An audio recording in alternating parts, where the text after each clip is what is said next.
Stephen means crowned with victory. His middle name, Josiah, means Yahweh heals.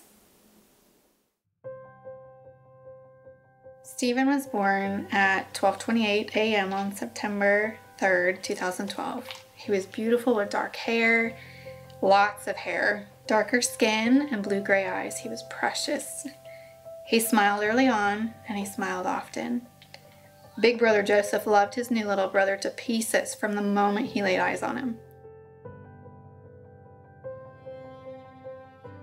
On Tuesday, October 16th, 2012, Jorge noticed a large bruise with a knot in it below Stephen's right knee. Then Wednesday night, we found another. At that point, I was concerned.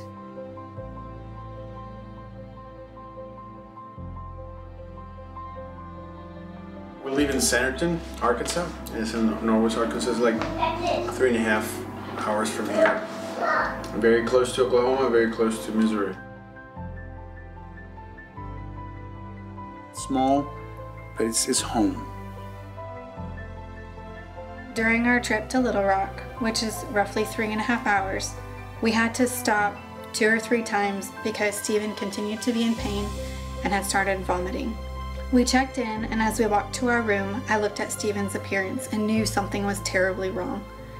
He was so pale, and even more jaundiced looking than usual. Within the hour, we were checking into the ER at the Arkansas Children's Hospital. He continued to get weaker as the medical staff tried and tried to draw more blood for tests and start IVs. On top of that, every place he was stuck continued to bleed since his blood was not clotting. And then she entered the room.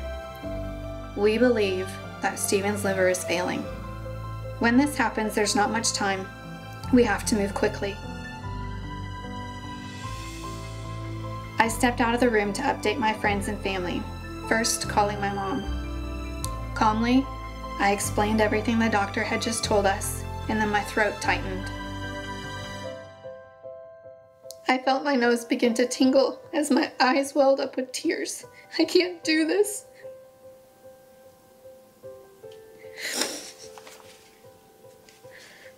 The thought was unbearable. Facing the news that my son was dying. Please don't misunderstand. I had been texting and calling family and friends, giving them updates all day. So even in the heartache of my son dying, I had a peace knowing that God was in control. I sat close by and waited. He became more and more lethargic. The life was draining out of him. Stephen's eyes started rolling and moving in abnormal ways. I felt as though he was dying right in front of me. The doctor who'd come down with us announced he had bleeding around his brain, and his brain was swelling quickly. Brain is swelling. Heart rate is dropping.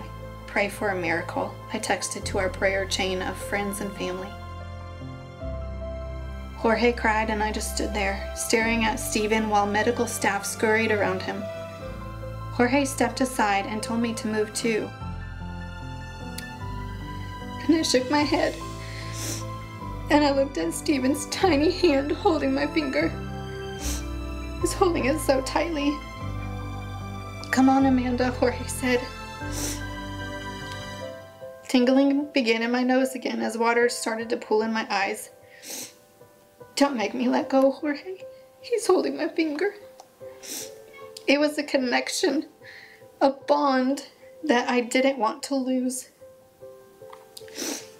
Even though Stephen's body became more limp and fragile by the second, if I tried to move my finger, Stephen would grip it even more with whatever strength that he had left. They told us he'd most likely need blood, as well as clotting factors, but the outcome was still iffy. Surgery went well, he started. He explained that they were able to drain the blood and fluid from around his brain. "What about the clotting factors?" I asked. His face showed disbelief when he said quietly, "We didn't have to use them." Bleeding stopped on its own. "That's God," I stated matter of fact through a big smile. Once Stephen was back in his room and ready, we went back to see our little miracle baby. Being in a hospital for so long, it's kind of comparing to being on a war, and sometimes you feel like you lose. There's days that you feel like you had bad news and you're confused, you don't know what to think. Some other days you feel like you're winning. Ronald McDonald's house, for me, kind of feels like at the end of that tough day, you had a place to come and rest and know that you will be safe and gain energy, and then go back the next day and fight with your child. To have a place like Ronald McDonald House where it's not just for adults, it's for your family, was incredible in our circumstance because of the fact that we had Stephen in the hospital, but Joseph was able to come at various times and stay in the Ronald McDonald House too. And so we were able to be together as a family